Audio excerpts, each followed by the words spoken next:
वेद सनातन धर्म और विश्व का प्राचीनतम ग्रंथ है। वेद पूर्णतः ऋषियों द्वारा सुने गए ज्ञान पर आधारित है, इसीलिए इसे श्रुति कहा जाता है। वेद संस्कृत के विद शब्द से निर्मित है, जिसका अर्थ ज्ञान होता है। यह प्राचीनतम ज्ञान विज्ञान का अथाह भंडार है, जिसमें मानव के हर समस्या का समाधान मिलता है। वेद के 4 भाग हैं: ऋग्वेद, यजुर्वेद, सामवेद और अथर्ववेद। आइए जानते हैं इन चारों वेदों को। ऋग्वेद। ऋग का अर्थ होता है स्थिति ज्ञान। ऋग्वेद प्रथम वेद है, जो कि पूर्णतः पद्यात्मक है। इसके 10 मंडल में 1028 सूक्त हैं, जिसमें लगभग 11,000 मंत्र हैं। ऋग्वेद की 5 शाखाएं हैं: शाकल्प, वास्कल, अश्वलायन, शांखायन और मंडूकायन। इनमें भौगोलिक स्थिति और देवताओं के आवाहन के मंत्र मिलते हैं। गायत्री मंत्र का उल्लेख भी इसी वेद में है। इसमें जल, वायु, सौर, मानस तथा हवन द्वारा चिकित्सा की भी जानकारी मिलती है।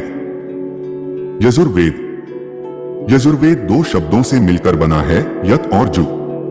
यत का अर्थ होता है गतिशील तथा जु का अर्थ होता है आकाश या कर्म। इस वेद में गद्य और पद्य दोनों हैं। इस वेद में अधिकांशतः यज्ञ और हवनों के नियम मिलते हैं, अर्थात मनुष्य अपने प्राप्त ज्ञान को किस प्रकार मोक्ष पाने के लिए प्रयोग करे। यज्ञ के अलावा तत्व ज्ञान अर्थात रहस्यमयी ज्ञान का भी वर्णन है। इस वेद की 2 शाखाएं हैं, शुक्ल और कृष्ण। वैशंपायन ऋषि का संबंध कृष्ण से है। कृष्ण की 4 शाखाएं हैं। याज्ञवल्क्य ऋषि का संबंध शुक्ल से है। शुक्ल की भी 2 शाखाएं हैं। सामवेद। साम का अर्थ रूपांतरण और गायन से है। इसमें ऋग्वेद की ऋचाओं का संगीतमय रूप है। इस वेद को संगीत शास्त्र का मूल माना जाता है। इस वेद में 1875 मंत्र हैं, जिनमें कुछ को छोड़कर शेष सभी मंत्र ऋग्वेद से लिए गए हैं। सामवेद में ईश्वर वंदना, उपासना और आध्यात्मिक उन्नति के उपाय वर्णित हैं। इसमें कई भक्तिमय व शांतिदायक प्रार्थनाएं हैं, जो मानसिक और आध्यात्मिक विकास में बड़ी सहायता प्रदान करते हैं। अथर्ववेद। अथर्व का अर्थ होता है अकंपन।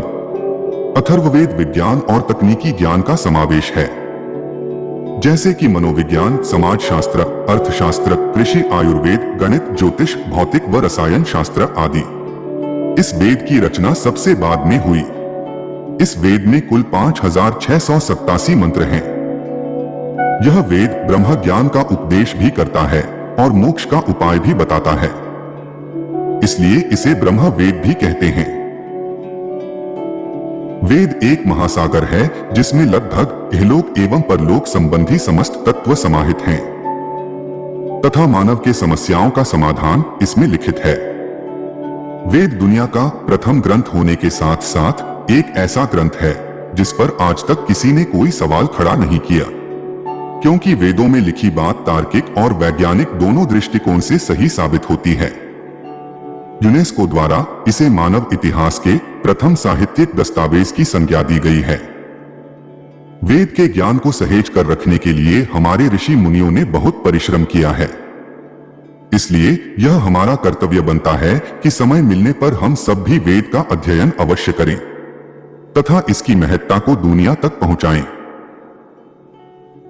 ओम भूर्भुवः स्वः तत्सवितुर्वरेण्यं भर्गो देवस्य धीमहि धियो यो नः प्रचोदयात्।